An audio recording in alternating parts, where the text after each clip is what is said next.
Yo, what up, what up, what up? It's your boy Roy, accompanied by the one, the only, the Dominican bad man, Sergio, aka the floor price guy. I know you retired that name, but we're still gonna call you that. And we're Combat Sport Guys, coming back to you with another UFC full card breakdown. This time in the form of UFC 318, the final dance for Dustin Poirier as he looks to ride off into the sunset, taking on Max Holloway in the third fight of their career.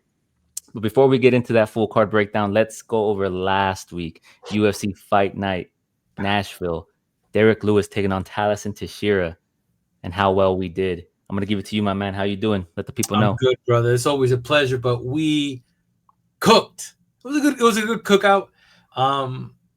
You went 10-12. I went 8-12. It was a very good fight for us. Like 10 bets cashed. I think it was supposed to be more, but then Teixeira lost, right? But we ended up getting Walker was the biggest one for the both of us. I have to say, we cooked. We knew what's up right away. People were Kennedy. That wasn't going to happen, brother. We understood that what the mission was. We got two money lines plus 170. Walker submission plus 600 was a juicy one on you. Walker plus Prachnio played out very, very good. Imagine how much money you would have made if you would have put Prachnio in a submission as well. I just wasn't too confident in that. I knew he was going to win, but I just didn't think he was going to get the sub. Yeah, no, neither of us. Like I thought it was going to be knockout based because of the chain of Lane. Yeah. I put a little DGen bet on Lane. It was just the odds were very, very low. He was going to win. Garcia, Qatar. We knew that it wasn't going to be a knockout. That being said, Garcia was on a hot streak, knocking MFers out. But now you start to deal with the higher calibers of fighters, which Qatar is. He got the jab going. He figured out his range, and he looked good. He looked very good, and now he's a top 12, top 14 fighter. But the big one, the plus money right there, Garcia plus Cater by decision plus 160. Yeah, and that's the thing about it. Like I was like, let's go 1.5 because I'm afraid. That was safe. Yeah. Yeah, that was pretty safe. But you got to really whip it out here. Mohamed Charrier, Bonfim, that was a good one. A lot of people are mad about that Bonfim win, as they should. I don't know, but when you talk about control, I think the third round you could give it 1-1 because he rattled him in the second round, right? Stephen Thompson rattled him in the second round with that leg kick. And then the third round, he kind of put him up against the fence. He held him. And, the judges, you don't know what these judges sometimes. They value control over damage. They value, output versus control. So it's just very weird on what they value more than others. So I could see why they gave it to him, but close fight. It was a very good fight. And then the live bets hit. And I mean, this is where I think I lost one live bet where I put money on Chitty. And I didn't go that big. I went like what a disappointment, right? That like fight 0.5 unit, 0.5 unit on.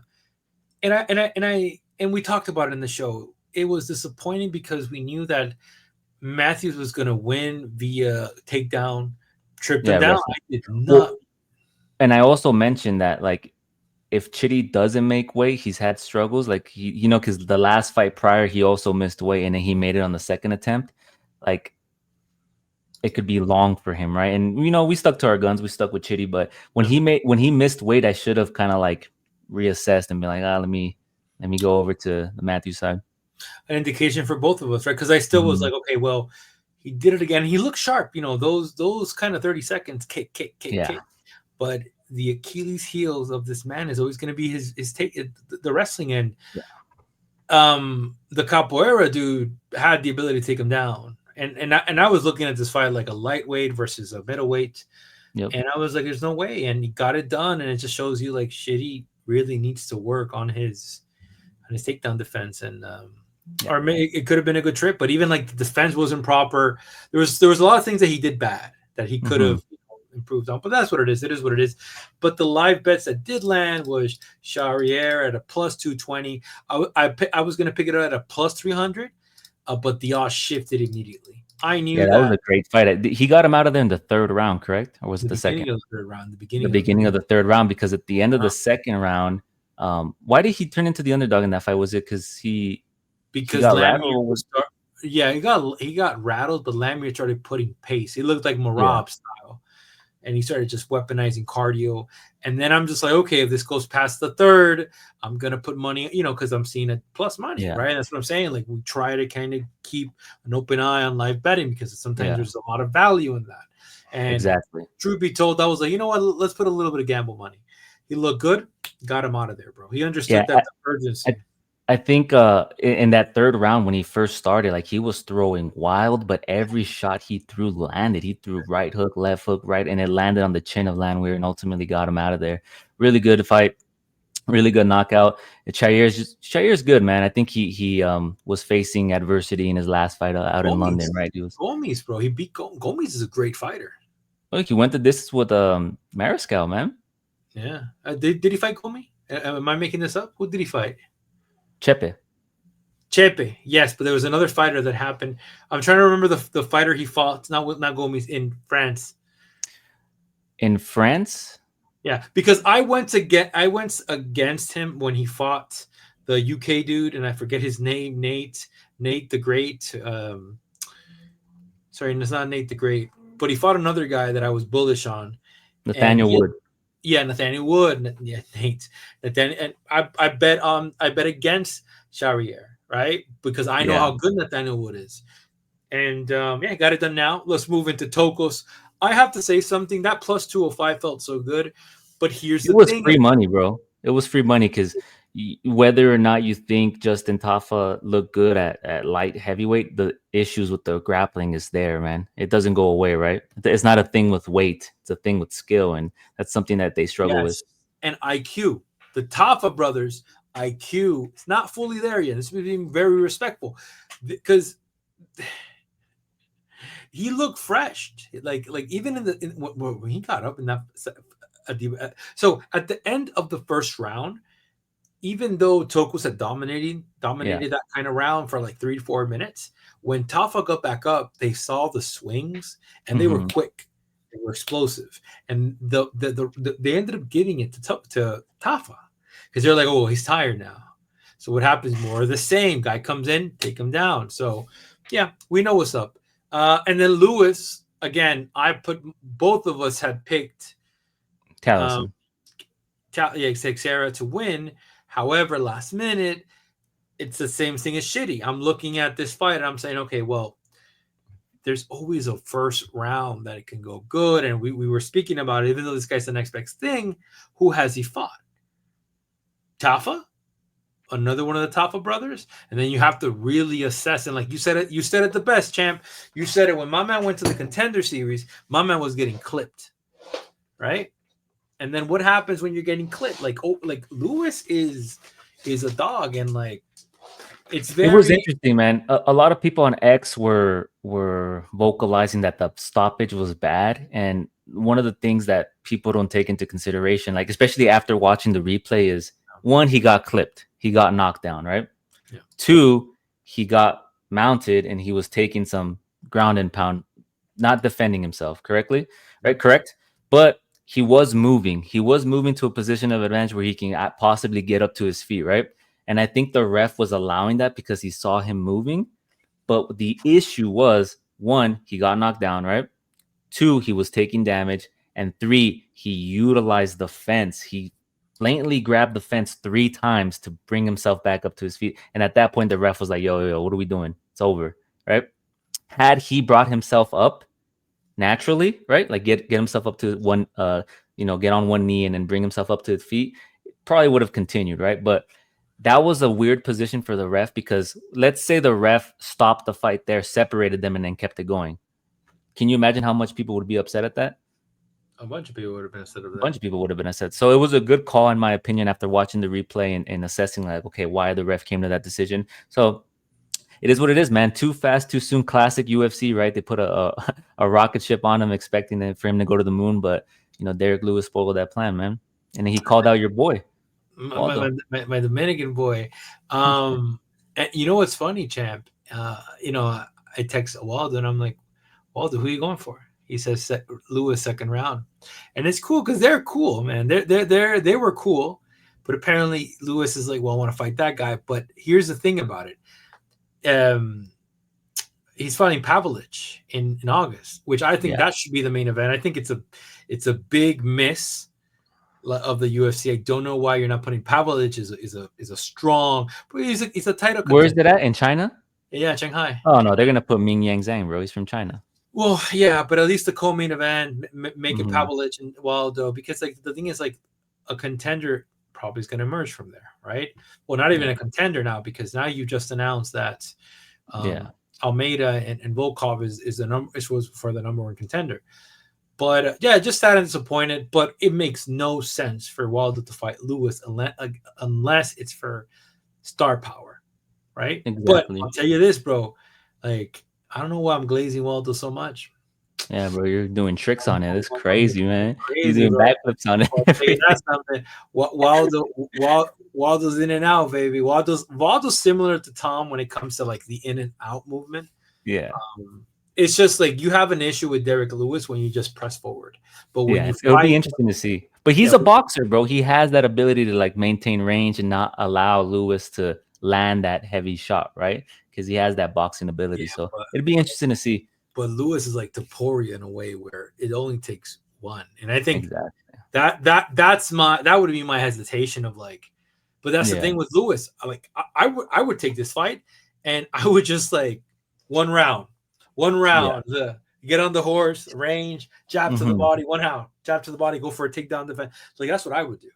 Yeah. But yeah, that was the UFC best the bet recaps for Nashville, and Yeah, we let's have move it. into the main. Before you do, leave that up. Leave that up before you do. Make sure you guys follow us on X at Combat Sport Guys. Every fight card, whether it's a fight night, whether it's a pay-per-view. Sometimes we do the, the what is it called? The jiu-jitsu thing that they do now. The one. Is it called one? What is it called? UFC BJJ.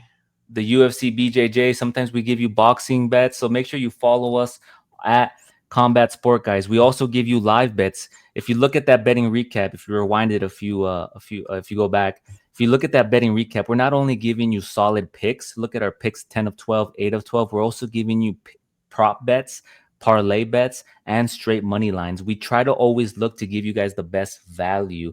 And look at all those plus money that we were able to give you there, right? We gave you Walker at a plus 170, Walker sub at a plus 600, a parlay at a plus 203, a prop bet at a plus 160. And then we gave you live bets at plus money. Look at those 3 live bets: plus 220, plus 205, plus 600. If you would have put one unit, which is $100 on each of those live bets, you would have came away with 1, 2, 3, 4, 5, 6, 9, 12 units.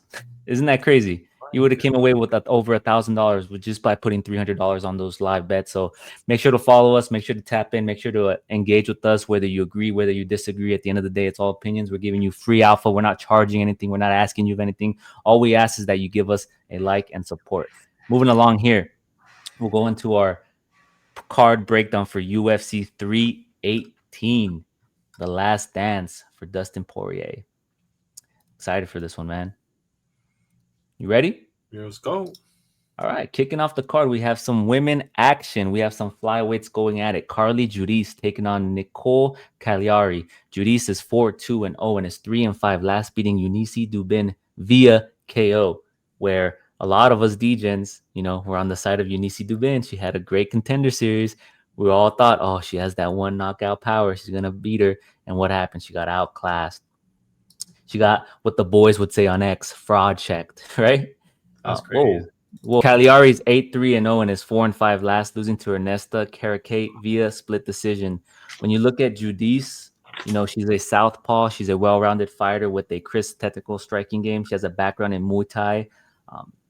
She throws with a lot of volume, but she doesn't necessarily have the finishing power, although despite we saw her get the KO last time out. She does struggle with being taken down, but her takedown defense is 70%. So what that means is she has good enough takedown defense, but when the fight gets to the ground, that's where she struggles. Caliari, on the other end, she's a busy grappler who can strike, she can strike as well. She isn't the best, but she fights well in the clinch, and she looks to secure those takedowns. Once on the ground, she gets busy. She looks for submissions. She scrambles. I think, Carly Judice has the advantage here in the sense that she has the height, she has the range, she has the striking to keep it at range and to limit Caliari from closing the distance and securing takedowns. Also, she trains at a Lafayette, so she's gonna be in hometown. She's gonna have the crowd behind her. She's gonna have all those advantages. I'm gonna go with Carly Judice to get it done here, man. Carly Judice. I think Carly Judice is the favorite. I like the range is going to be a little bit of an issue for. That's a 6-inch range, brother. Yeah, Caliari, and especially when it comes to like a division like this. Yeah. Where could it go wrong, champ? Where could it go wrong? It could go wrong if Caliari gets in the clinch, gets some takedowns and controls her, or looks for a finish or gets a submission, right? But I think Judice, she's light on her feet. She has really good kicks, and I think she's going to maintain the distance well enough, have the crowd behind her, get amped, and she's going to be a little more technical in the striking department, and her takedown defense should hold up. So I think she's a safe bet. Yeah, I would want to see how the odds kind of go in fight night if they go so minus 300, minus something. But, I think the odds would be for this one, maybe a decision. Maybe you chase the decision, baby. Yep. Next up, we have Bruno Ferreira taking on Jackson Mcvey. Ferreira is 13-2-0 and is 3-5 last, beating Armen Petrosian via submission armbar. Mcvey's debut. It is his debut in the UFC. He is 6-0 and is 5-5 last, beating Mateo Garner via KO TKO. He was initially supposed to fight at UFC 317. His initial opponent was Cedric Dumas, but as we predicted and as we said, is Dumas even going to be able to make the fight? My man has so much legal troubles. He was caught in a dog kennel. You think they're going to let him fight? Obviously, he wasn't able to make the fight. He got an opponent short notice. That opponent weighed over 10 pounds, I believe. I forget his name. He weighed over 10 pounds. He got immediately cut by the UFC. They signed him, too. They signed him, right? Yeah, he's in the bad graces, I would imagine. They're going to give him a killer, I bet. Imagine saying that guy, be like, yo, can you do us a favor? And then being like, but he probably had to guarantee that he was going to make weight. I think maybe that was the issue. But we don't know. But yeah. So Mcvey went from fighting a Cedric Dumas to a last-minute opponent to now fighting Bruno Ferreira. Now, Bruno Ferreira is an undersized middleweight, but he packs some real power. He's great at strike. He's an aggressive striker. He moves in and out, has power behind his strikes. He has a 60% takedown defense. He also has a judo background and can mix in the grappling, throws, trips. We saw that up against Armen Petrosian. A lot of people thought that the size, I think you were on the side of Petrosian, right? A lot of people thought that the size, the height, the reach, the kickboxing background was going to be too much for Ferreira. And although he was having trouble at range, he was able to close the distance and get the submission win. Mcvey, it's his UFC debut, as I mentioned. He's 6'4". He has the length and utilizes it well. He maintains it with his jab and teep. He obviously hasn't been tested in the UFC or with UFC level opponents. He can grapple and get busy on the ground, but the thing here is the level of competition, man. He's going up against a Bruno Ferreira, who I think he's a powerhouse, man, and I think he gets it done here. I think he's gonna get a finish inside the distance. I think it's gonna be too much for the kid. I'm gonna tread on the light of Mcvey. I'm gonna see Mcvey gets it done. I've been saying it for a while. Bruno Ferreira, like Kevin Gastelum, Bruno Ferreira belongs in the welterweight division. Now, you're gonna fight me a little bit on this. I think that Jason McCade has the reach, and I'm not gonna say the experience, but the guys he trains with, they're good guys. So. What am I looking at here, Champ? Look, I'm looking at now he's a plus 430. I'm looking at a money line at plus 430. That's what I'm really looking at. Now, here's where it's an issue where he could lose here. Ferreira is very good at closing the distance, landing an overhand right, not knocking him out, but then taking him to the ground, because this man does have a Brazilian Jiu-Jitsu pedigree, but so does Mcvey. So, it's going to be a good fight, Champ. I'm going to go with Mcvey here. I think he was also ready to fight. I don't know, Ferreira, when did he take this fight? And let me actually go back for 1 second to see if, so Ferreira was scheduled to face Ikram. Yeah, he was already in camp. He was going to face a tougher opponent, bro, in Alice Grove. Yeah. And like I said, I like the odds, man. Sometimes you look at these fights and Ferreira should win, but brother, I'm an odds guy. You put a little bit of money on what do you call it, Mcvey? But this is what we would call a degen play, because I'm trying to be a little bit better. Yeah, but sometimes the odds make sense, right? sometimes the odds make sense. Like a 100%. -615 for somebody who's fought tough competition, who's knocked out people, who's been in the Minus UFC 645. I mean, up against a newcomer debuting. Mm.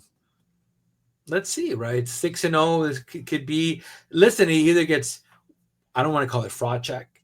Like that is not what we use here. But he either get exposed, and we realize, okay, he needs to face a more simpler competition, or he does well. But we're gonna find out on Friday. Sorry, on Saturday.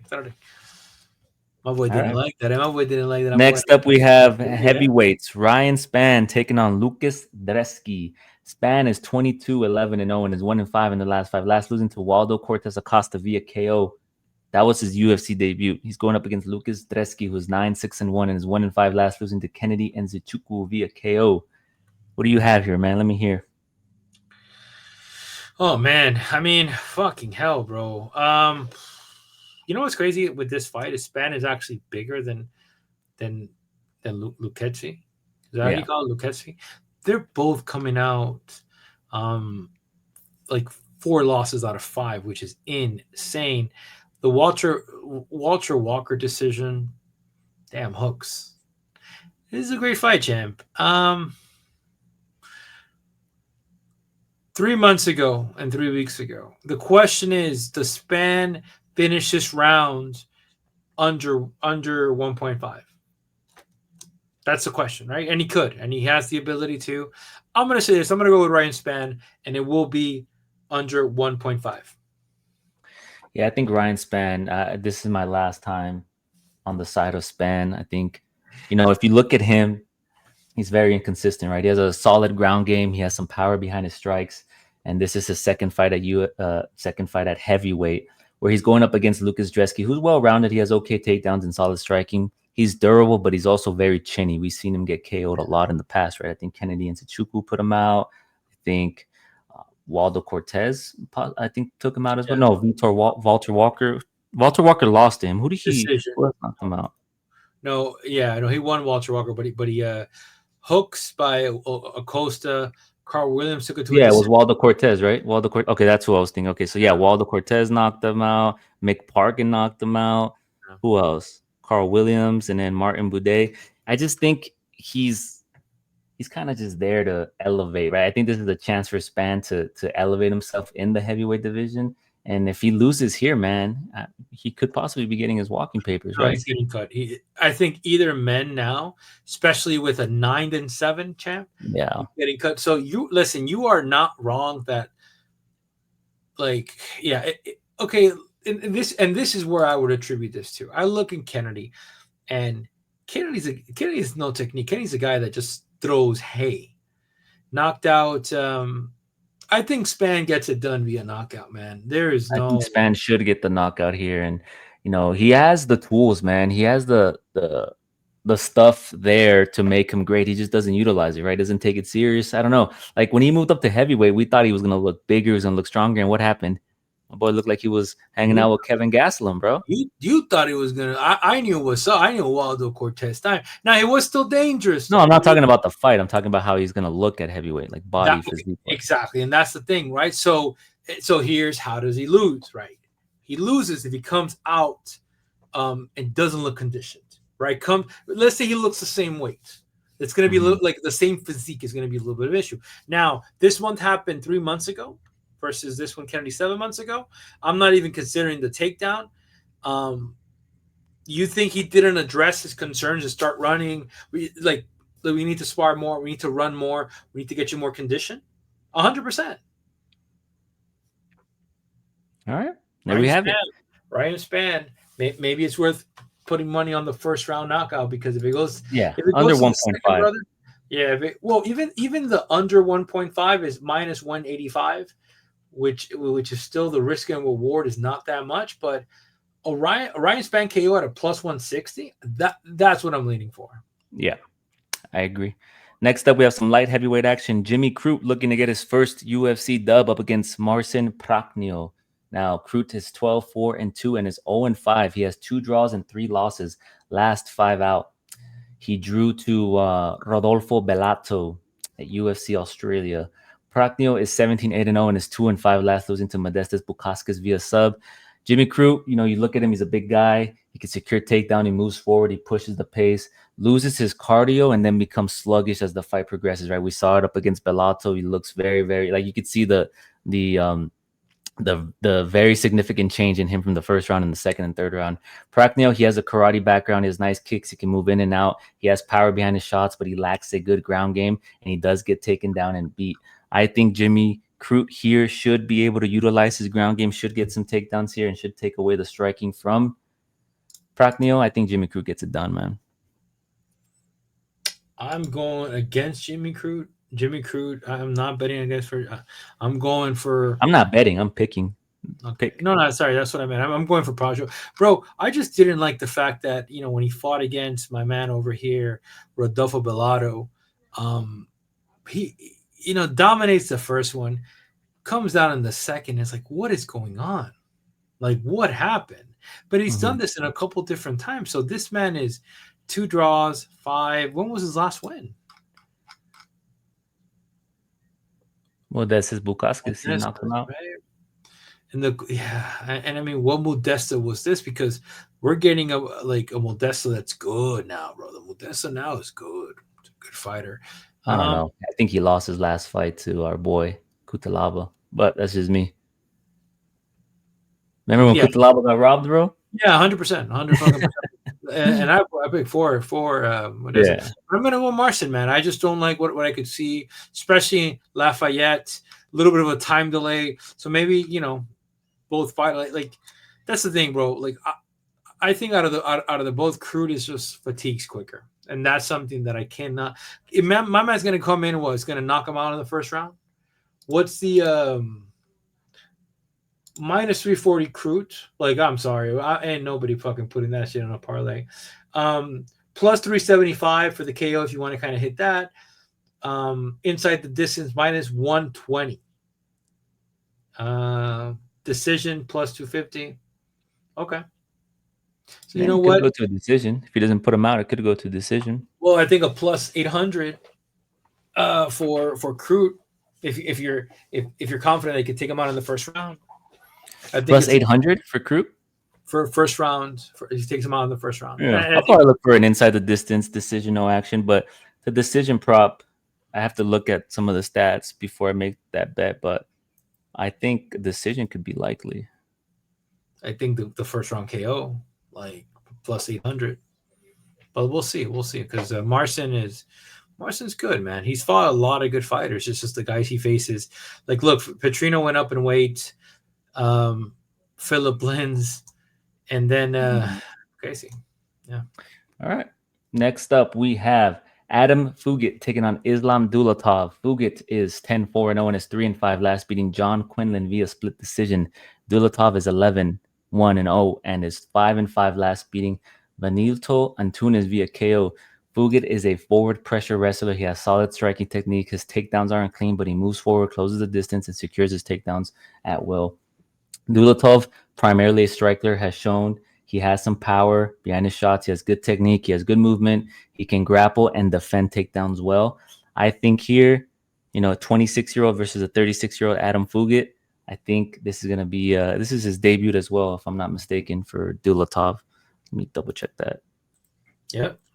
It's his debut, right? Yeah, I think Dulatov's takedown defense is good enough to hold up here and keep it striking. I think he's going to get the dub, man. Ooh, okay. This is an interesting champ. What are the odds right now? Let me see. Plus 430. Plus 430, which is the same thing. I'm going to go with the German.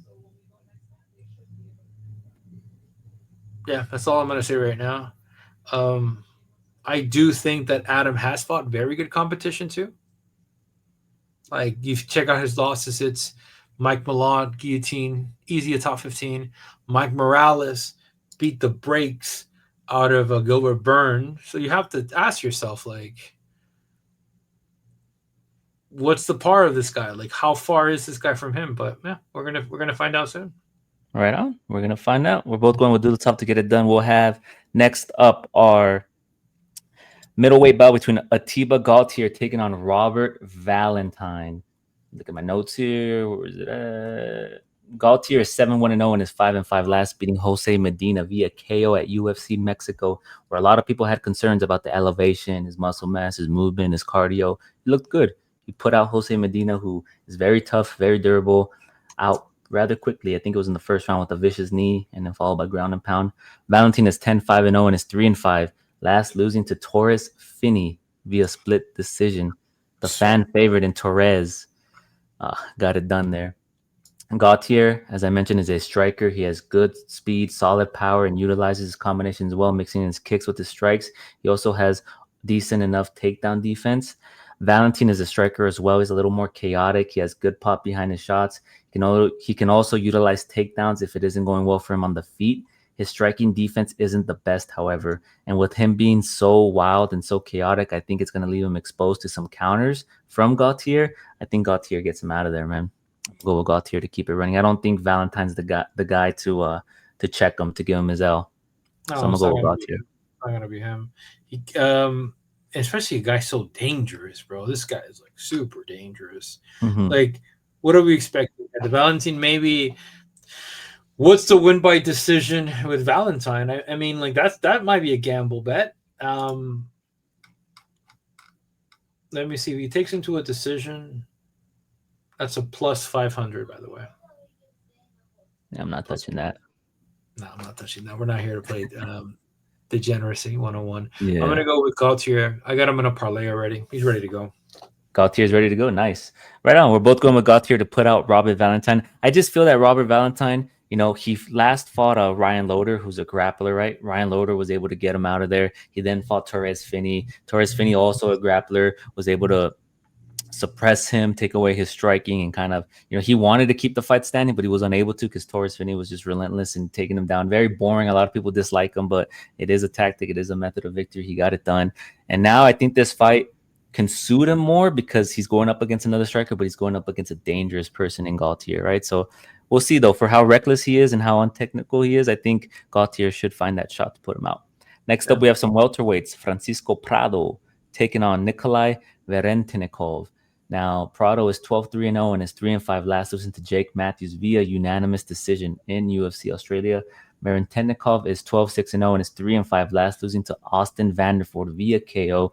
Vanderford came into that fight at last minute. He's primarily a wrestler who has a lot of submission and KO finishes. He was able to get him out of there. And I believe at the end of the fight, he kind of got upset and he tried to fight Vanderford. And I guess, I don't know why. I thought he was in trouble with the UFC after that. I thought he got cut after that, but I'm surprised to see him here. Maybe I misheard it or maybe I'm mistaken, but I remember him having a scuffle.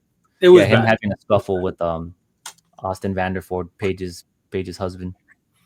When you look at Prado at welterweight, he's a little smaller. He's shorter. He's compact.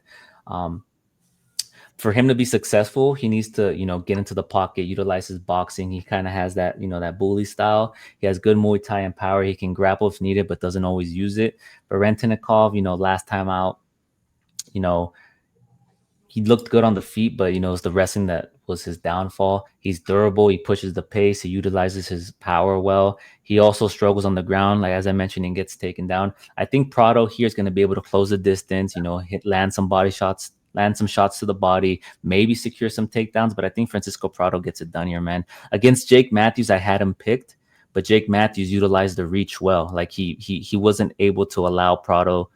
He wasn't able to allow Prado to close the distance, right, and get into the pocket. And that's something that I thought Prado was going to do in that fight. But Matthews got it done. He took him to a decision. I think Prado's gonna shine here.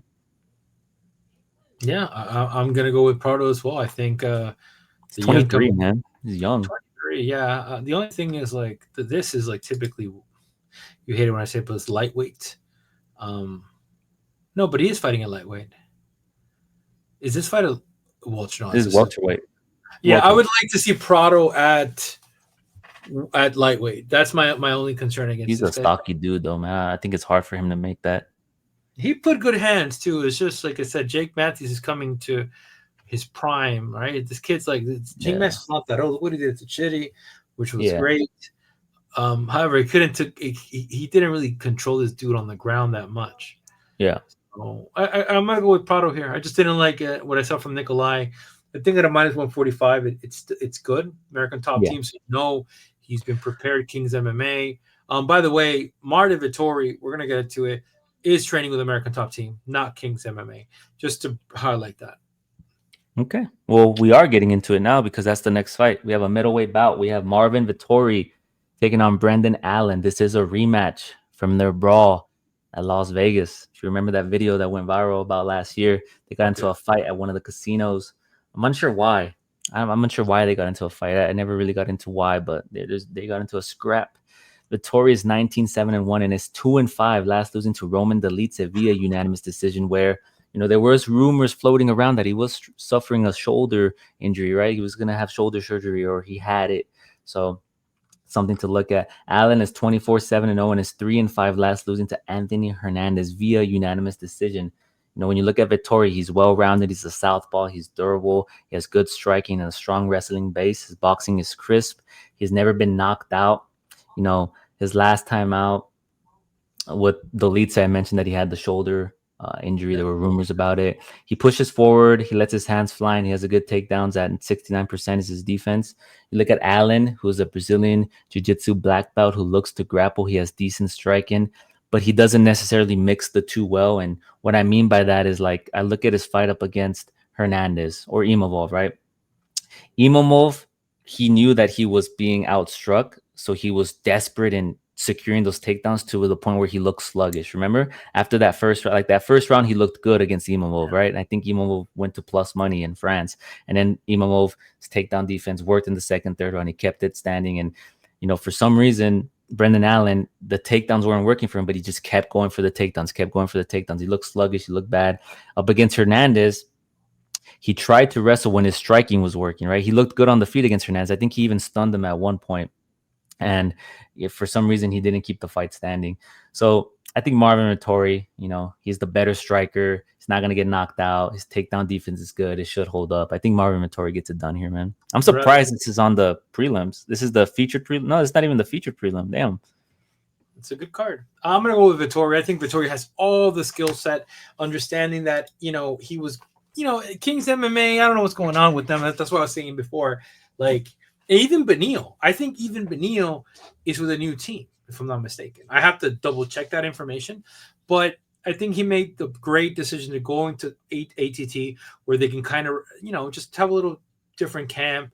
He has more guys to kind of spar a little bit now. Yeah, I think he stuffs the takedown. Vettori's good, man. Vettori is good. I think plus 185 is great. It's great money for a money line. Like I said, he's an underdog, huh?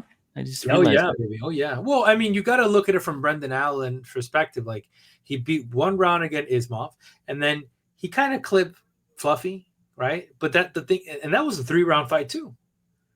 Was that a 3-round fight no? That was a 3-round fight. That was not a 3-round. That was 3-round.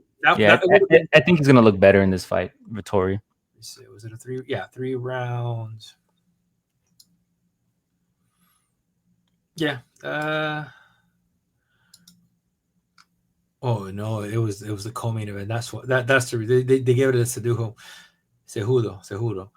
Yeah, I think it's great. I think Vettori should take her home for us. Right on. Next up, we have our featured prelim of the night. We have Kyler Phillips taking on Vinicius Oliveira.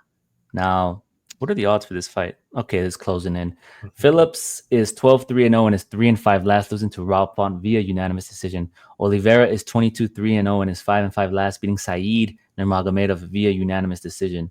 Phillips is a versatile striker. He has good footwork. He can strike. He can grapple. He can set his pace and push it. He looked good in the first round against Rob Font, but then he just faded away. And one of the things I said when we left that fight is that he didn't look like himself. He didn't look like the Kyler Phillips that fought Pedro Munoz, right? I think that's who he fought right in the second fight right there. Kyler Phillips. Can you go to that? Oh, sorry. Yeah, Pedro Munoz. He didn't look like the Kyler Phillips that fought Pedro Munoz when he was throwing nice combinations. He was fast on his feet. He was slick. He was moving in and out. He didn't look like that against Rob Font. But he's going up against Oliveira, who moves forward. He's aggressive. He has a good pop behind his shots. He looks to finish. He throws with intent and gets busy on the ground with scrambles and looks to finish you with ground and pounder submissions. He has solid takedown defense. He's a dog. I mean, up against Said Nurmagomedov, everybody was touting Said's striking prowess, right? He's more technical. He's better. He has the reach. He has the range. And Oliveira got it done, right? He was able to close the distance and just keep that relentless pressure on him. I think this is a good fight, man. And if we have the Kyler Phillips that fought against Pedro Munoz show up, this could be a close fight. This could be a fun fight. But I don't know, man. I'm gonna go with Vinicius here. I think he's a dog, man. Fucking I think Oliveira should win here. He's a lot better. He's more aggressive. He's relentless. So Oliveira should get the win here. Yeah, and Said Nurmagomedov is not a Nurmagomedov. You need to address that. Mm-hmm. Or is it the cousin? Is it cousin? Let me see. I don't think so. 1 second. No. This is not cousin, brother. He just has the name. Sorry, 1 second. No, Dak Fighter. No. Zabit. No, this is not Nurmagomedov. I'm gonna go with Phillips this time around, champ. Okay. I think Vinicius was able to kind of mix it up because of his striking against Nurmagomedov. I think this time around, if Phillips shows up to the party like he should, he's going to have the striking and the wrestling tapped in. I would want to know his conditioning too, right? I just hope he doesn't blow a tire like he did with Rob Font. I did have Rob Font. I knew Rob Font is just like he's not Calvin Kattar, brother. I think that's the issue with people. Like people sometimes like your time is done, or you're just mentally not there. I don't think like for Rob Font. Raul Rosas is coming. Raul Rosas is coming, brother. Let's see. I hope it's a plus 4 or 5, bro. Minus 600 make the kit. But I'm gonna go with Phillips, man. I think Phillips has and the preparation too, right? Like what are you gonna tell me you didn't learn off that fight? You're not gonna do a little bit more conditioning. You're not gonna do a little bit more prep work. It's a dangerous fight for him, so I'm gonna go with Phillips. Right on. You're going with Phillips. I'm going with Lock Dog to get it done here. Next up, kicking off the main card, we have Michael Johnson taking on Daniel Zellhuber. Johnson is 23-19-0 and is 3-5 last, beating Otman Azaitar via KO at UFC Miami, Tampa, I believe it was, right? Tampa, Colby versus Buckley. Zellhuber is 15-2-0 and is 3-5 last, losing to Esteban Ribovics via split decision, where he was rattled in the third round. And despite taking punishment, he wasn't knocked out. He was able to withdraw that from Ribovic and then go to a decision where you could have given the fight to either fighters. He lost via split decision at UFC Noche Latina last year. Since then, he's been off. Hasn't fought in some time, right? It's almost been a year.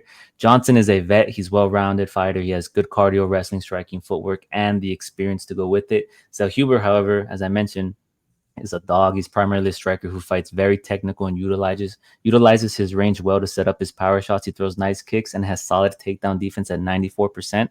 I think Zellhuber can get it done here, man. He's has the 6-inch, the 5-inch, 4.5, 5-inch range advantage. He's taller. He has good kicks. He has good takedown defense. I think he's going to be able to keep it at range. And yeah, I think he's going to win a decision here, man. I don't think he puts out Johnson. I think he gets a decision. Tough fight for him, though. It is. And like, he's going to have to, be crafty with the veteran, just kind of try to inflict damage in that first round. Like, we've gotten to see what he's been able to do to all these different guys, which is great. I don't know, bro. I think the tag is a little bit heavy on Zellhuber. It is heavy. Right now, I'm thinking a minus 600 champ. Like, the thing is, I look at Johnson, and I think Johnson is like, damn it. I don't really want to see that. Oh, man. Would you hate me if I pick? I'm going to go Johnson, man. I think Johnson gets it done in the first round. Yeah, you think he knocks him out? This is a DJ. Yeah, I just like, yeah. He falls flat if he goes to a decision, but he's not going to go. Is there a way I could bet similar to you, the finish for Johnson, or if not Zellhuber, by decision? I'll bet that one. I think that's a very good bet. Okay. There we have it. You're going with Michael Johnson to knockout Daniel Zellhuber first round. It's gonna be a good fight, man. We'll see if he closes the distance. Maybe land a power shot. We'll see. But Ribovic wasn't able to put you. Are you saying that Johnson's a better striker than Ribovic? Yes. Well, Rivovic has more volume. Okay. Johnson has more Okay. power. Right on. Okay, I hear you. And Next up, we have Dan Ige taking on Patricio Pitbull. Ige is 19-9-0 and is 2-5 last beating Sheldon Woodson via KO, which is kind of a weird finish in that fight, right? I remember leaving that fight, watching that fight, being a little like dissatisfied, like, that was kind of whack.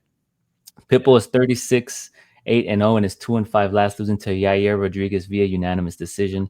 Ige has solid kickboxing. He throws nice hooks to the body, uppercuts, and leg kicks with a judo background. Earl has a brown belt in judo.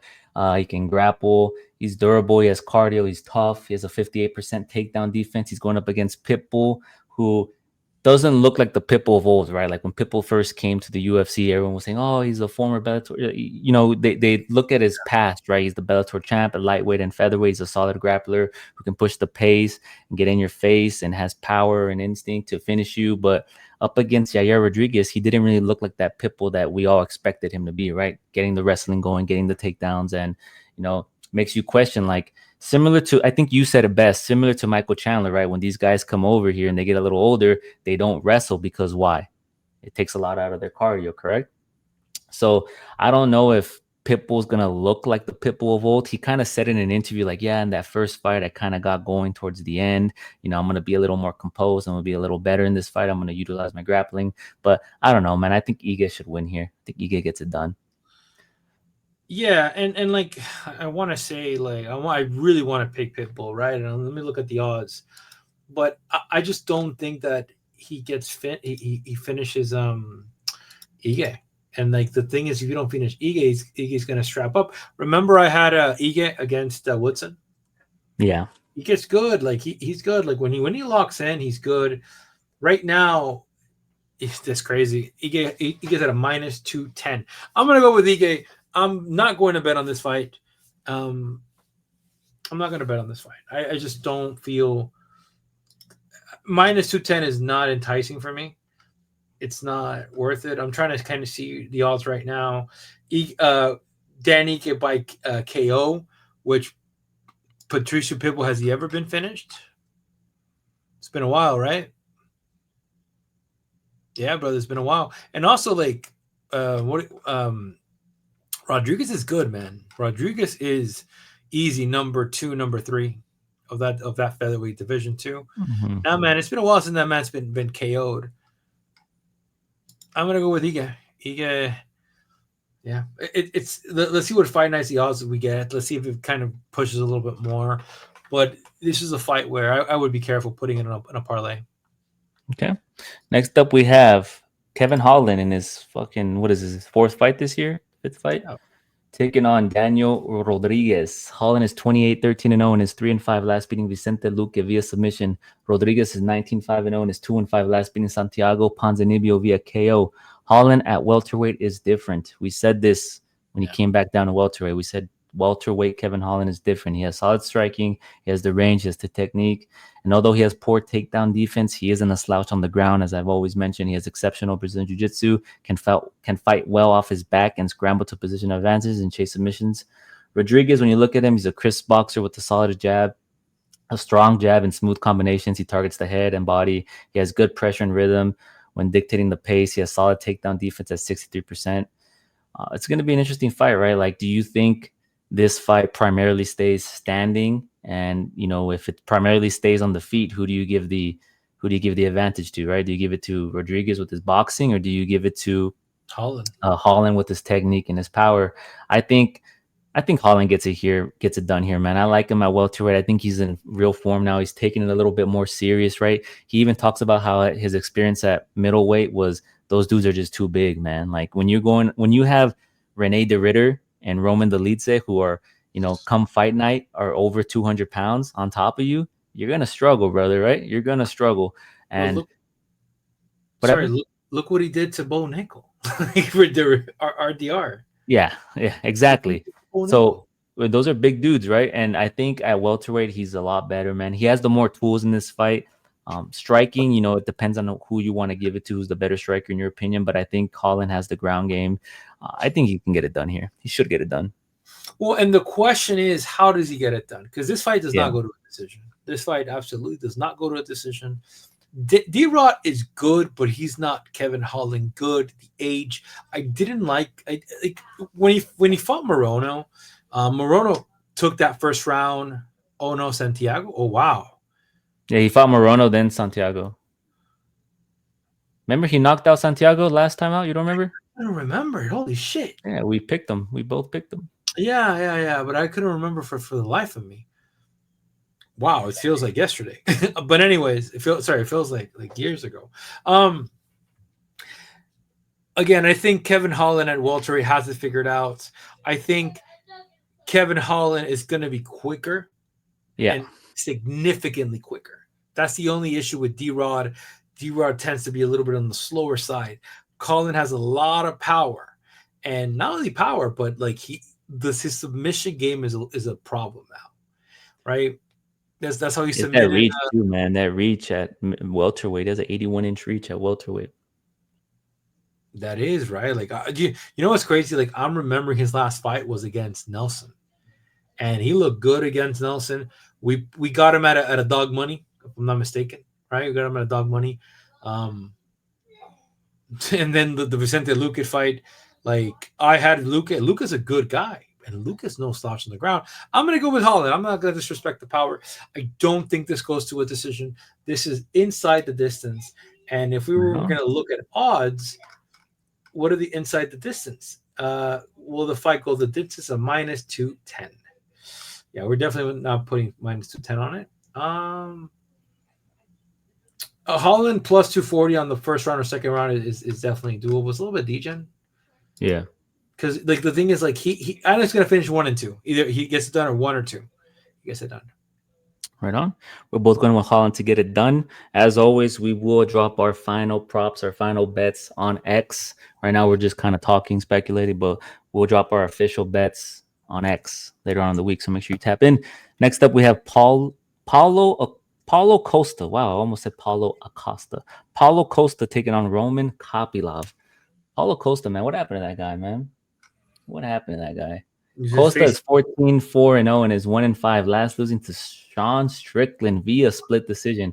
I think we were both on the side of Costa, right? To get his, his sambo, his kicks going, and he didn't do any of that. Kopylov is 14-3-0 and is 4-5. Last beating Chris Curtis via KO. Costa has solid power. He throws with volume and output. His cardio is good. He moves forward. He utilizes his kicks well and strikes. He can also mix in takedowns if needed. He doesn't necessarily always do it. But you didn't see him do it against Sean Strickland. Kopylov has a kickboxing background. He throws nice combinations, moves forward. His takedown defense is at an 87%. And I don't think Costa is going to come in with an aggressive game plan to take him down, to suppress him. I think this is going to be a striking fight. I think Kopylov is the better striker and has good enough takedown defense. I think he gets it done here, man. Really? Kopylov. We're going with Costa, baby. That's good. We're going with Costa, baby. Let's go with Costa. I think what Costa's showing up? Is it that's my only question, right? Bro, Sean Strickland is very good. It was also a 5-round fight. This is a 3-round fight. But the question needs to be asked, what is this man's mindset right now? Is my guy looking to secret juice, chill, or is he looking to train? I'm gonna go with the latter. I think he's been motivated. He wants to train. He needs to get a win. He needs it. Fought Izzy for the belt. Drank too much wine. Vettori just outclassed him, and that's why I like Vettori a lot. Luke Rockhold's on his way out. We know what it is. Robert Whittaker. He clipped Robert Whittaker. He clipped him, almost finished him, but not enough for the Reaper. And then again, Sean Strickland, man, Sean is Sean has that. Sean's the GOAT now, huh? He sounds like he's the GOAT, man. You're making Sean seem like he's not unbeatable.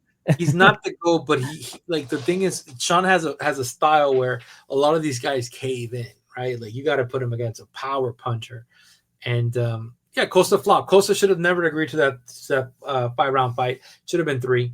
I'm going to go with Costa here. I think he vindicates himself and gets it done. Right on. You're going with Costa to get it done. I'm going with Kopylov. We'll move on to our main event. Max Holloway taking on Dustin the Diamond Poirier. Holloway is 26-8-0 and is 3-5, last losing to Ilya Poirier via KO at featherweight. Dustin Poirier is 39-0 and is 2-5, last losing to Islam Makhachev via submission. Like, this is very interesting, man. Like, you know, there's a lot of stories being told here, right? Like, Holloway lost the previously 2 fights to Poirier, right? The first was at featherweight, the second was at lightweight. Those fights were years ago. Max Holloway also has already lost a trilogy, right, to Volkanovski. He lost 3 fights to Volkanovski. The storyline is, is he going to lose another trilogy to Dustin Poirier? That's another storyline. The other storyline is this is Dustin Poirier's last fight, obviously, right? How is he going to go out? Is he going to go out like blaze of glory? Is he finally going to get the guillotine that he's always searching? Is he finally going to get the guillotine submission win? Or does he go out on a sword? A lot of stories there, you know. Do you know this is for the BMF belt, right? Yeah, this is for the BMF belt, right? The BMF belt is on the line.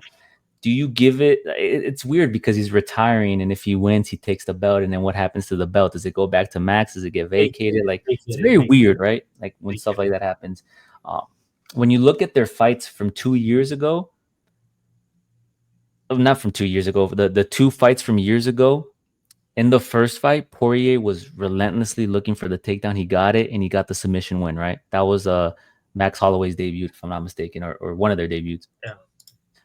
The second fight for the interim lightweight title, Holloway was coming up.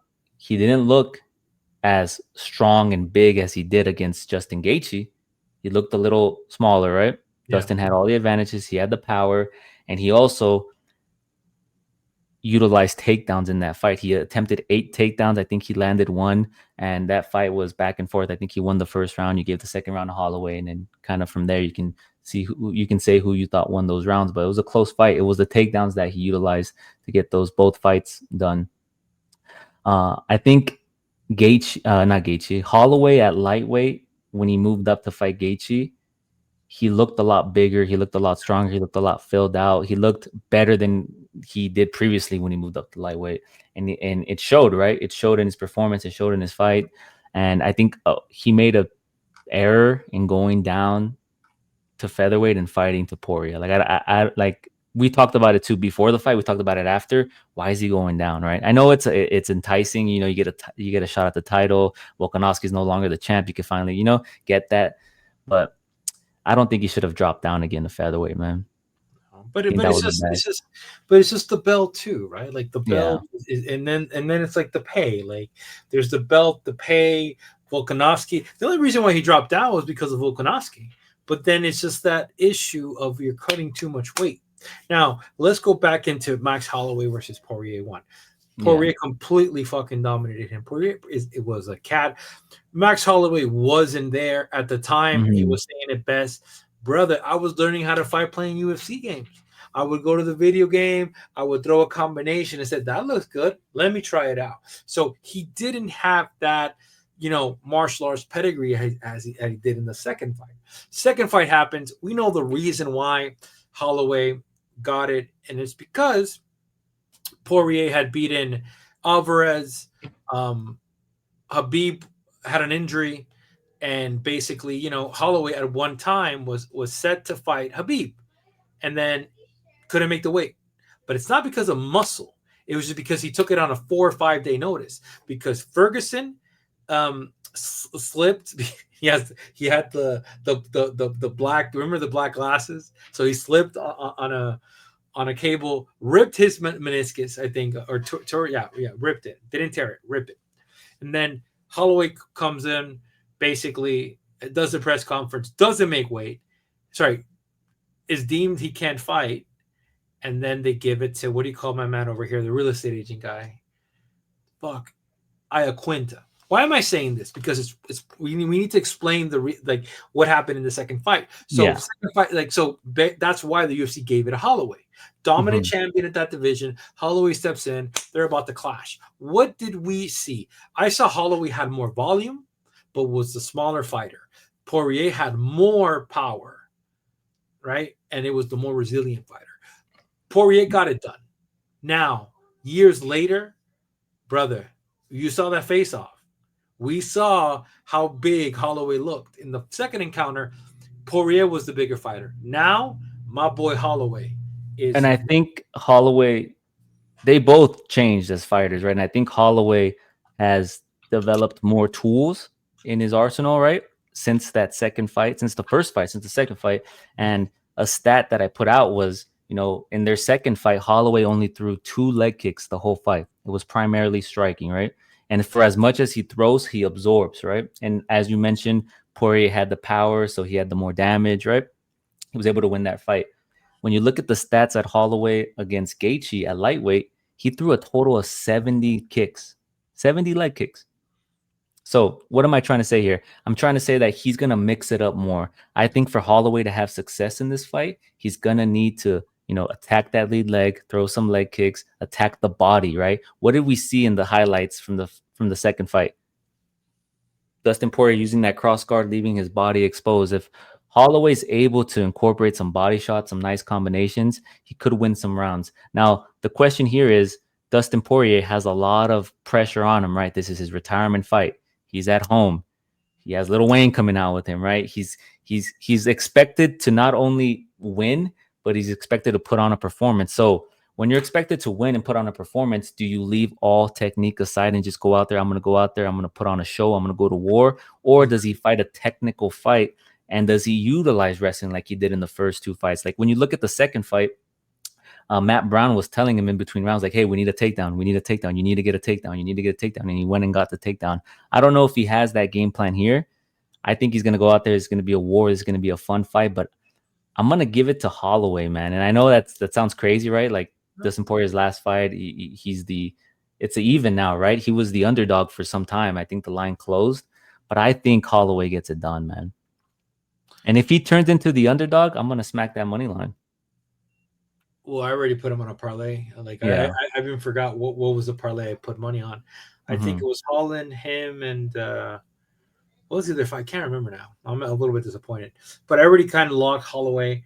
Right now, Holloway's sitting at a minus 133 in my books. I wish it was a minus 115. At one point, he was even the even. I'll say this: even like with the Justin Gaethje fight, bro, he ended up going for the Justin's body a lot. Like it was actually insane the amount of body work he did, and he didn't have that. And what am I getting at? I don't think he had fully unlocked it, because you got to remember Holloway has been very active. After DP beat him, he went up down in weight, fought Frankie Edgar, and then I think that's when he fought Volkanovski, which you could debate. He won the first one. That's why the rematch happened, and he kind of won the second one, but kind of didn't. The definitive one was the third one, where you could clearly see that Volkanovski just like was primed up. But then what did he do? He beat the shit out of Calvin Kattar. He beat what do you call it? Yair Rodriguez, which is a champ. Right, he's a nightmare. I gotta say, Jair is a nightmare with the kicks. Korean Zombie, which I don't count. So then he goes up and fights our boy Gaethje. And what do we say? Well, he's not going to be big enough. Well, he was big. My guy was massively big. Now, here's the thing. We're going to find out how powerful Max is, how resilient Max is. If DP goes up and beats the shit out of him, which I don't think he does, we're going to look at the Justin Gaethje fight and say the turning point of that fight was the spinning kick that broke his nose. Yeah, that was the turning point, and I always stand by that. That knockout wasn't. It was a great knockout. That was fatigue, man. Sorry, but yeah, because you breathe through your mouth, it changes, right? And yeah. So it was a great knockout, but I don't think it took, like a lot of people were saying, like, oh yeah, Gaethje's done. He got viciously knocked out, bro. You got to take into consideration he broke his nose. We talked about it before, but the question is here, and this is a concern that I have, is we always talk about it. How do you look when you come back from a knockout? He was knocked out for the first time in his career by Ilia Topuria. So how is he going to look? Is he going to be a little gun shy? Is he going to look to not engage in those center of the octagon exchanges, right? I'm very interested to see how Holloway loses this fight. I mean, approaches this fight. I don't want to say that was a tongue slip. How he approaches this fight, right? But here's where I have an issue, champ. It's like, if you're gun shy, this is not the guy to like come in with a gun shy. Like, you feel me? Like, so you have to think that he's just super game to be like, fuck it, it is what it is. I also think the weight cut had to do with it, because let's face it, he spent what, like 8 months bulking up to go to fight Gaethje, right? 8 months. I think he was trying to get bigger in between, but then he, 6. What are we talking about? 6. 10 months. 10 months. Yeah, I'm trying to think. What are you trying to do? Well, I mean, imagine bulking up and just like getting your body fully ready, and just like eating and training, and then having to like, okay, well, let's go down to featherweight and looking like shit, because bro, it was 5 months. It was 5 months. Yeah, 5 months. Yeah, I do not agree with that. Max should have never taken that fight, but for legacy purposes, it made sense, right? I think Holloway takes it. I think Holloway is going to kind of show up to the party. Yeah. Now Dustin is because I've always rooted for Dustin. I've always rooted for like a big, since the come up. I look at this fight and I say, okay, well, you called it best. Islam was outstriking Dustin. Yeah. And I think this, like, when you look at Dustin Poirier, like, you look at his career, right? Like, he's one of 2 fighters to only fight both Khabib and Islam. Like, that's a feat in itself, right? He's a dog. He's got good boxing and good striking technique. He has solid jiu-jitsu and extremely entertaining. He's not afraid to mix it up and get after it. As you mentioned, against Islam, it was mainly a striking match until Islam decided, okay, it's time to grapple, right? And then he got the submission win. But if you look at his last 5 fights, right? Since, he lost to Charles Oliveira, right? He got submitted. And then he fought Michael Chandler. He got the rear naked choke, but that's Michael Chandler, right? He's not the Michael Chandler like of old, right? That was, who isn't beating Michael Chandler? What is he, like 3-8 in the UFC? What is he like? I don't even know his record in the UFC, but he's at a -500. Couple losses. He gets head kicked by Justin Gaethje, right? He loses that fight. He takes the fight with Benoit Saint-Denis. He's losing that fight. Benoit Saint-Denis looked good in that first round. If you look at the scorecards, they gave him that first round until he got knocked out. He has the power, right? He demonstrated how much of a dog he is, because he was losing that fight. He looked good, Benoit Saint-Denis, right? We were high on him when he went to go fight Moicano after, and then he got beat. Remember? Yeah. But he got knocked out. He had the puncher's chance, and then against Islam Makhachev, right? He was outstruck. A lot of people say, oh, he did win some rounds though. Some judges gave him some rounds, so he looked good on the feet against Islam. But Islam's not primarily known as a striker, right? No.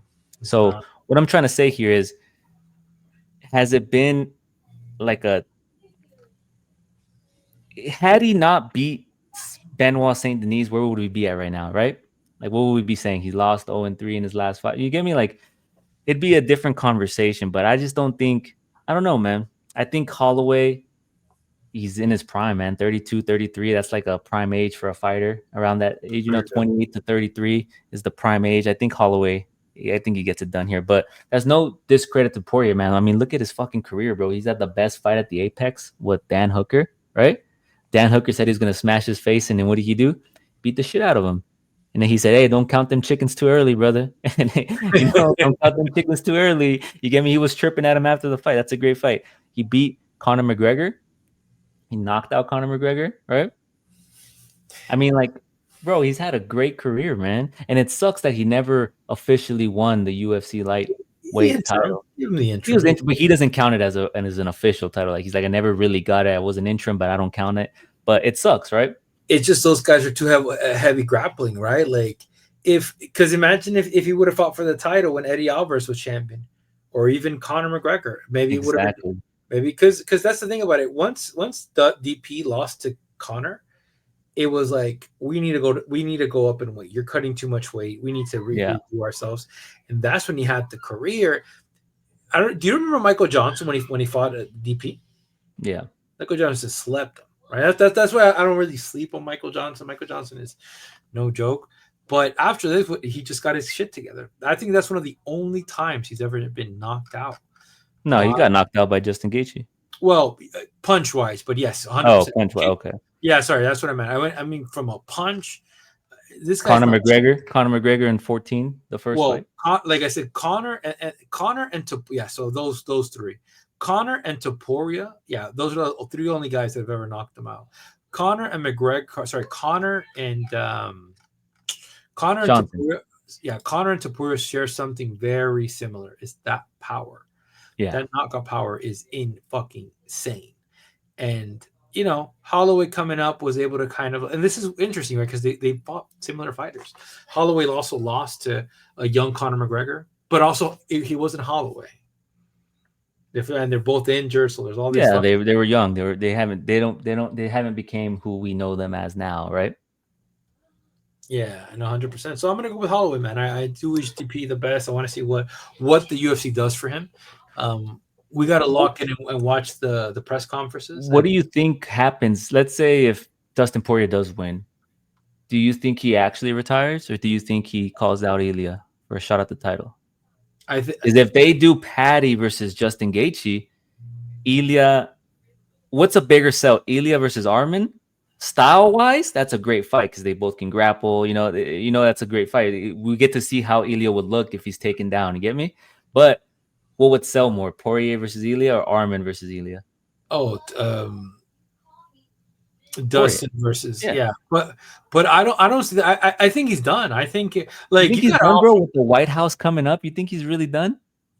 I think he's done, bro. I think his body is like bro. He said he's fought 50. Like, look, bro. Like, this man has fought. He's fought 40 times. 40 times. He said 50. So he's probably amateur. Amateur fight. He's probably like, bro. You know how much I fought. Holy shit! He knocked that guy out in the second round. Yeah, bro. I think it's time to pack it up. Like, I think. Because then why say you're going to retire and say, well, like, you could just say, hey, let's see how it goes. But this man officially, like, this card was made because DP is retiring, right? Yeah. But again, maybe he does a flash knockout in the first to second round, puts him out there. They offer him money. Hey, bro, like, fight DP. I'm retired, brother. Brother, what about $3-4 million, my boy? What about, and also then you're building Topuria as the legend killer. Yeah, because what would be better for Topuria if he beats an Arman or if he beats a Dustin, right? Like, can you imagine that 4-fight win streak if he beats Dustin, right? Oliveira, that's a legacy killer. That's a legacy killer. But somebody said it the best. Like, you got a bunch of guys that are just like for example, Arman and who else? They called out another guy in the rankings where he was young. Let me see 1 second. Let's go to the rankings right here and go to not Masvar. Let's go to Topuria. Not Gamrot. Who else did they say that could present a problem in that division? Not Fizev. They said Paddy Pimblett, but Paddy Pimblett does not possess the striking that Topuria has, and that's going to be a little bit of a problem. But that's the thing, though. Like, you don't strike against Topuria. What do you do against a fighter like Topuria? Take him down. You take him down. You drag him out. You see if that power. You see if that power is retained in the 4th and 3rd round, right? With wrestling, if you just exhaust him, we get to see what he's made out of, right? In the later rounds. But he's so good, man. I mean, look what he did with Oliveira. Like, do you remember that Oliveira went for a kind of like a takedown, like a judo throw? Yeah. Threw him down, but then Topuria slipped, got in the guard. Sorry, got in the side guard, and that was impressive, man. Bro, I just don't think they should give Arman the fight. I'll be honest with you. I think that'd be fun because Arman's wrestling and his pressure, right? And his striking is good enough too, but I don't think he's gonna engage with him like everybody else does. Feed into his fight. But when was the last time that Arman fought? This was before UFC 300. He fought 300, Oliveira. Okay, and then Topuria beat. When did? 1 second. Because I feel that Arman needs to fight one more time. Well, Arman messed up by not making weight, but he got back in their good graces by making weight to be the backup fighter. No, but they said it wasn't guaranteed though. That you see, that's where Dana said it. This is not guaranteed. This is Yeah, not okay. So 298. So after that, he's fought 2 times. So yeah, I mean, it's been over 2024. Next year, maybe the fight's going to be 2 years since Armin hasn't fought. If it goes to February, so you yeah, have to give him a fight. So yeah. who do you give him? But yeah, but not to take away from Poirier. This is his last fight. Yeah, Let's keep it yeah, on Poirier. Like, what a career, man! Like, if he decides to hang it up and retire, man, he should hold his head up high, man. He's had a great career. I've which been he watching him will, which he since a will, kid, man. Like, which I've he been will. watching him since high school, man. Yeah. We'll see though, man. It's difficult because that bro, can you imagine how enticing it is to fight at the White House? Like you have an American in Dustin Poirier, bro. You don't think they're gonna be like, hey, man, this is gonna be a historic thing. The only time maybe in history that we get a fight at the White House to celebrate the 250 years of our country. You think he's gonna turn that as a fighter? You think he's gonna turn that down? I think he's done, bro. Then why say you're done? It's like everybody. You imagine they make that fight, bro. He could be done now, bro. But that card is not until next year. He could be retired until Oof. January. Oh, I just entered the testing pool. Can you imagine that? Not one more year, Papa. Not one. You imagine one more year. My boy is gonna be 37, hitting 38. Like, But look at Derek Lewis, 40 years old. heavyweight power, though. That's heavyweight power. And then who does he fight at lightweight? What do you bro, call you make it a fun card, bro. What, they give him, do they give him Conor McGregor? Conor McGregor wants his lick back. He broke his leg. Oh my god, Bro, can that, bro? Think about it, bro. Or do you do Chandler and McGregor, right? Like, you can do anything, bro. You do anything. I think it'd be a mistake if Chandler comes back and gets. Well, I mean, yeah, let's see, but yeah, You're not understanding the weight of how significant fighting at the White House could be for a fighter, bro. 100%. It will change because everybody's gonna watch. Everybody's gonna Derek be Lewis, bro. Derek Lewis got on the phone call with Donald Trump and was asking for a pardon for his past sins, bro. He's like, listen, he's trying to get in his good graces to be on that card, man. Like that's how significant it is for Americans to fight at the White House. 250 years, bro. Celebration. I don't know. I think we could see Dustin there. I'd rather see Dustin and Sean Strickland, I'll tell you that. But anyways, yeah. anything else, man? No, I think that's all. I think it's going to be a great fight. We're going to be calling the fight on X, and live betting is going to definitely be happening. We're going to be. I don't feel as confident as the last card on this card. I'm going to be very honest with you. You went with a lot of degens this card. Oh yeah, I went with a lot of different degens, but then am I going to place one or a couple of bets?